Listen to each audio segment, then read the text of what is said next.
Hello बच्चों, online classes में आपका स्वागत है। मैं नीलकमल स्कूल की हिंदी अध्यापिका। आज का हमारा टॉपिक है शब्द विचार। आज हम शब्द विचार के बारे में जानकारी लेंगे। इससे पिछली क्लास में हमने किया था कारक। आशा है कि आपके अच्छी तरह समझ में आया होगा। तो आज हम शब्द विचार के बारे में जानकारी लेंगे। देखो बच्चों, बोलते समय हम ध्वनियों का उच्चारण करते हैं, ठीक है, जिन्हें हम क्या कहते हैं, वर्ण या अक्षर कहते हैं। इन्हीं के मेल से शब्दों का निर्माण होता है।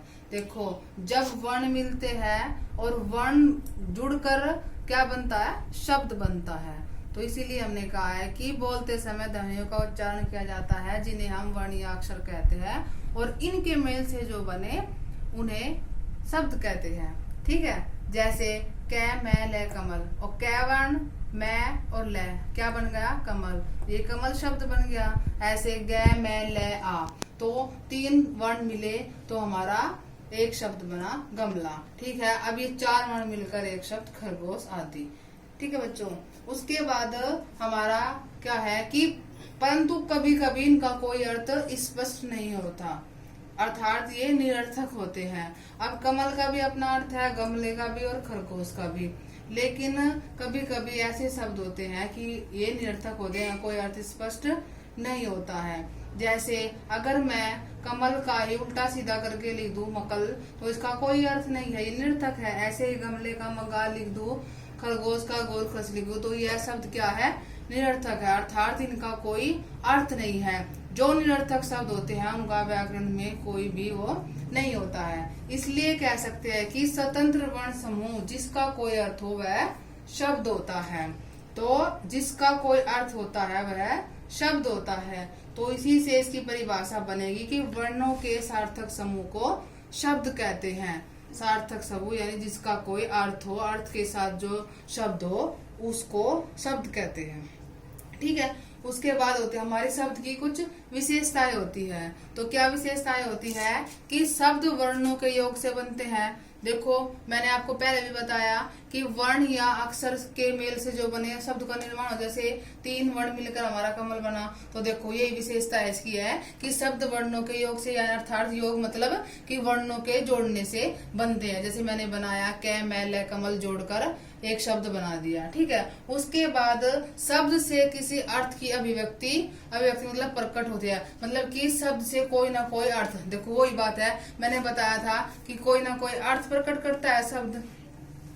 उसके बाद होता है कि शब्द वाक्य में प्रयोग होकर विचारों को प्रकट करते हैं, ठीक है। कोई शब्द होगा, अगर हम कोई शब्द बोलेंगे तो उससे हमारे मन के विचार का पता चलेगा ना कि क्या कहना चाह रहे हैं हम, ठीक है। उसके बाद शब्द वाक्य में एक निश्चित स्थान रखते हैं। कोई भी शब्द होता है तो अपने स्थान पर होता है ना, तो निश्चित स्थान रखते हैं। इसी के अनुसार संज्ञा या सर्वनाम, क्रिया विशेषण आदि शब्द भेदों में बांटा जा सकता है। देखो, उसी के बाद संज्ञा के स्थान पर संज्ञा या सर्वनाम, कुछ भी क्रिया के स्थान पर क्रिया, विशेषण के स्थान पर विशेषण। जब इसका कोई एक निश्चित स्थान, जब तो ये विचारों को प्रकट करते हैं, उसी हिसाब से इनका एक निश्चित स्थान पर रखा जाता है, ठीक है। अब शब्द के बाद आता है हमारा पद। पद क्या होता है कि पद शब्द का प्रयोग जब व्याकरण के नियमों में बंधकर होता है तो वह पद बन जाता है।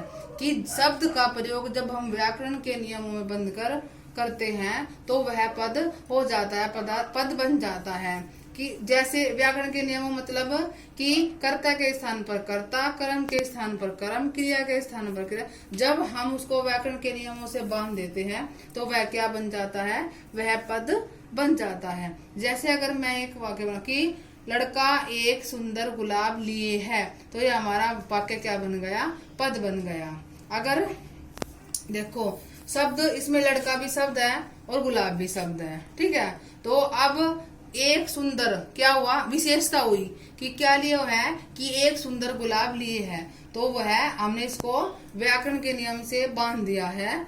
तो हमने उसकी विशेषता बता दी है कि कैसा गुलाब लिए हुए हैं, एक सुंदर गुलाब लिए हुए हैं। तो उसको व्याकरणिक नियमों से जब हमने इसको बांध दिया तो यह पद बन गया। तो अब उसके बाद है हमारा कि जो हमारे इसके भेद हैं शब्दों के, तो उसके भेद को हमने कुछ आधारों में बांट दिया है। तो शब्दों के भेद को हमने कितने आधारों में बांटा है? 4 आधारों में बांटा है। नंबर 1 व्युत्पत्ति अर्थात रचना के आधार पर, ठीक है।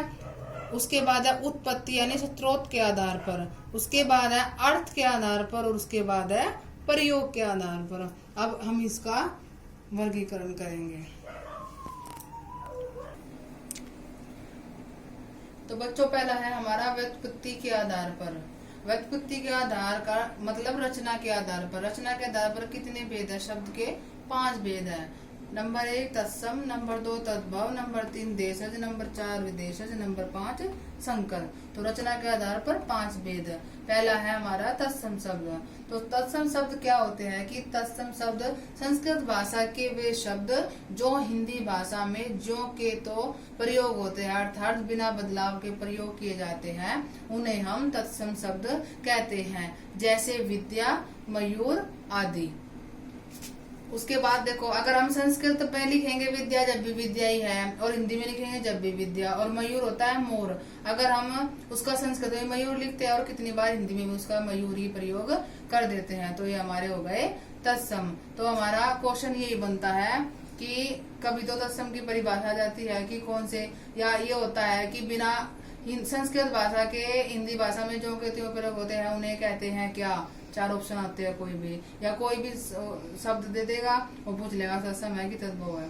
उसके बाद है हमारा तद्भव। तो तद्भव क्या है कि संस्कृत भाषा के वे शब्द जो हिंदी भाषा में बदलाव के साथ लिखे जाते हैं या बदलाव किया जाता है, तो वो उन्हें तद्भव शब्द कहते हैं। जैसे सूर्य से बना हमारा सूरज, संस्कृत में क्या होता है? सूर्य, तो उसका बदलाव करके हम हिंदी में क्या लिखेंगे? सूरज।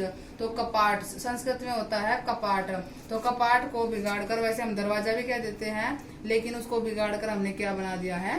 किवाड़ बना दिया है, ठीक है। उसके बाद है हमारा देशज शब्द। देशज शब्द न तो संस्कृत भाषा से है और न अन्य किसी भाषा से लिए गए हैं, उन्हें आवश्यकता अनुसार वैसे ही बना लिया गया है, जैसे पेटी और पगड़ी आदि। ये किसी भी भाषा में नहीं है, इन्हें खुद ब खुद आवश्यकता अनुसार बना लिया है।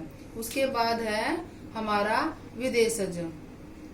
विदेशज शब्द कौन से होते हैं कि हिंदी में बहुत सी विदेशी भाषाओं से शब्द प्रचलित हो गए हैं, उन्हें हम विदेशी की और अन्य भाषाओं से जिन शब्दों का हम हिंदी भाषा में प्रयोग करते हैं उन्हें हम विदेशी शब्द कहते हैं। जैसे रेडियो स्टेशन, इसमें अंग्रेजी भाषा का भी आ जाएगा, उर्दू का, फारसी का, पुर्तगाली का, कोई भी जो उनको विदेशी शब्द बोलते हैं जो अन्य भाषाओं से हमारे लिए गए हैं, हिंदी भाषा में प्रयोग किए जाते हैं। अगला है हमारा संकर शब्द।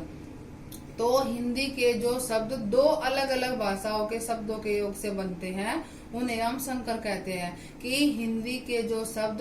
हिंदी में जो शब्द 2 अलग अलग भाषाओं से मिलकर हम एक शब्द बनाते हैं उन्हें संकर शब्द कहते हैं। जैसे एक शब्द है आधा किसी और भाषा का, दूसरा आधा किसी और भाषा का, उनको मिलकर एक शब्द बनाया वो हिंदी भाषा में प्रयोग करते हैं, उन्हें हम संकर कहते हैं, संकर शब्द कहते हैं। जैसे रेल है हमारा अंग्रेजी भाषा का, इसमें हमने जोड़ा हिंदी भाषा गाड़ी, तो रेल प्लस गाड़ी करके हमारा एक शब्द बन गया रेलगाड़ी। ऐसे ही डाक हिंदी का और खाना शब्द है फारसी भाषा का, तो हमने इसको मिलाकर क्या बनाया?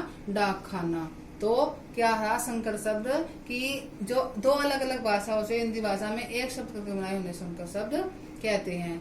देखो बच्चों, ये व्युत्पत्ति के आधार पर हो गया है। इसका आगे का पार्ट हम अगली क्लास में करेंगे। इसका आपको अभ्यास करना है और जो भी दिक्कत हो इस नंबर पे आप कॉल या मैसेज करके पूछ सकते हो।